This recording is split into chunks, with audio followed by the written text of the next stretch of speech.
Olá, sou Maria Júlia, graduando em Economia pela Universidade de São Paulo, na Faculdade de Economia e Administração de Ribeirão Preto.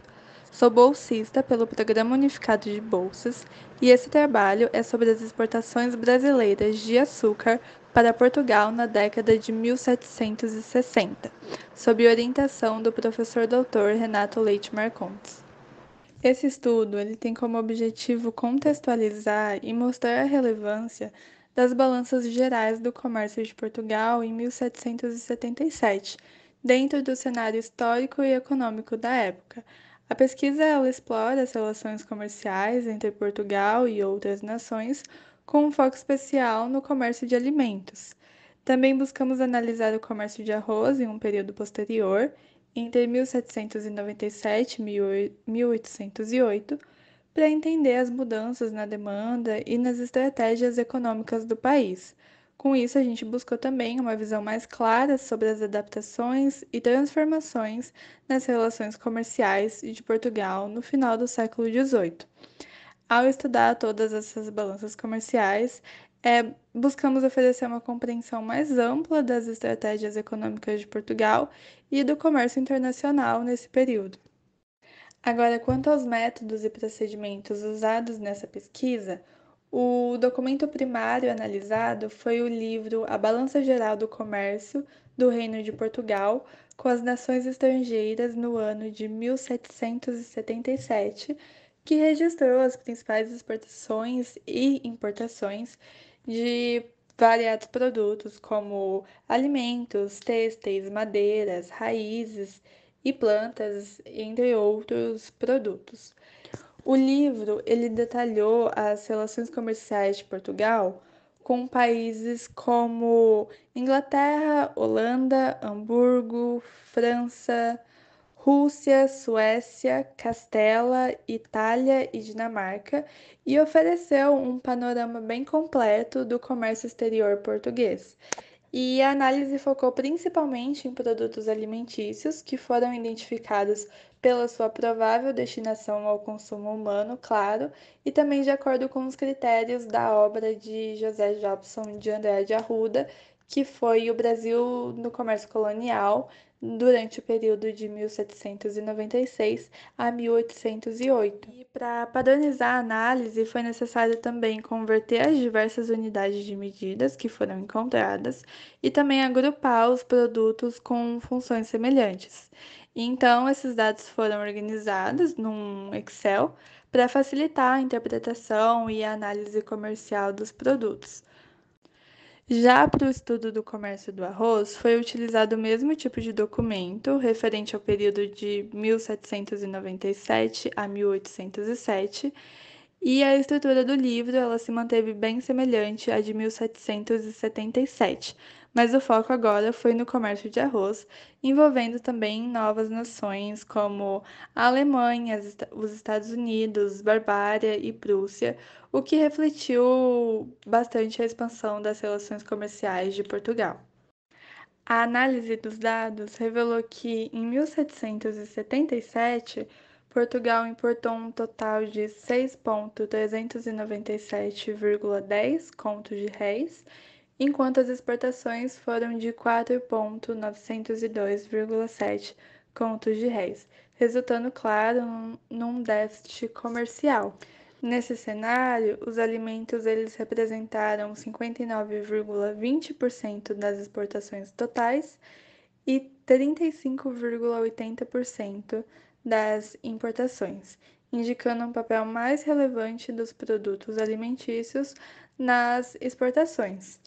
E dentre os principais produtos importados, destacaram-se o trigo, a cevada e o bacalhau como os principais itens adquiridos, e nas exportações, o vinho, o açúcar e o azeite foram os produtos que ganharam maior destaque, evidenciando a diversidade da produção nacional e a demanda variada dos mercados externos. A nossa análise ela também apontou a importância da Inglaterra e da Itália como parceiros comerciais centrais de Portugal, com esses dois países concentrando uma parcela muito expressiva das trocas comerciais.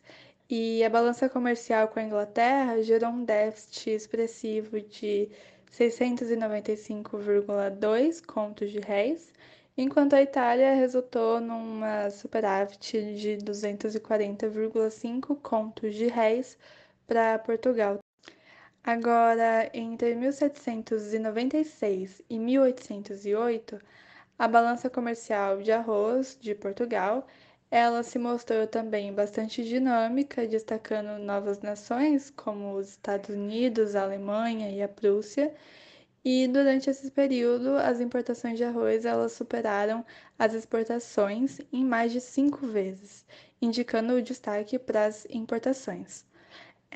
O ano de 1796 ele também marcou um auge das exportações de arroz, que representaram mais da metade do total exportado no período, enquanto 1797 foi um ano com maior volume de importações, respondendo a 1/3 do total importado analisado naquele período. Hamburgo e Castela e os Estados Unidos foram os principais destinos dessas exportações, somando mais de 79% do total analisado. E curiosamente, os Estados Unidos eles foram o principal fornecedor de arroz para Portugal, seguidos pela Inglaterra e Hamburgo. E isso reflete uma dinâmica comercial interessante, na qual os Estados Unidos atuam tanto como destino das exportações, quanto como na origem das importações, destacando a dependência da produção americana e as complexas relações comerciais com a Europa durante o período em questão. Como conclusão, vimos um cenário marcado por um certo dinamismo, mas também por um déficit comercial expressivo. E globalmente, Portugal desempenhava um papel muito relevante como intermediário comercial, embora sua economia dependesse fortemente de um número restrito de produtos, o que o tornava suscetível a choques externos. E, em particular, o país era fortemente dependente da importação de cereais e bacalhau, que eram essenciais tanto para a alimentação quanto para a produção de bens, e, por outro lado, produtos como o vinho, o açúcar e o azeite eram os pilares das exportações, gerando receitas muito importantes para o país. O açúcar, proveniente principalmente do Brasil, ele teve um impacto crucial na economia portuguesa, mas essa dependência também tornava tanto Portugal quanto sua colônia brasileira vulneráveis às oscilações nos preços internacionais desse produto. Além disso, como vimos, a Inglaterra e a Itália se destacaram como os principais parceiros comerciais de Portugal. E, embora o comércio com a Inglaterra tenha gerado um grande déficit para Portugal, o país continuava sendo um importante comprador de vinho de Portugal. Já a relação com a Itália foi positiva, com o país contribuindo com um superávit nas trocas comerciais, especialmente pela compra de vinho e açúcar. Então, além dessa análise de 1777, a análise do comércio do arroz entre 1796 e 1808, ela mostrou uma certa volatilidade que foi bastante significativa, com as exportações atingindo o pico em 1796 e as importações crescendo logo no ano seguinte, em 1797. Isso sugeriu que a produção e o comércio do arroz enfrentavam certas flutuações que foram bastante expressivas para Portugal. Então, no geral, a gente nota que a balança comercial portuguesa no final do século XVIII, ela foi moldada, né, por uma rede de fatores internos e externos que refletiram a complexidade das relações comerciais do período analisado. Bom, esse foi o trabalho apresentado sob orientação do professor Dr. Renato Leite Marcondes. Muito obrigada pela atenção e também pela oportunidade.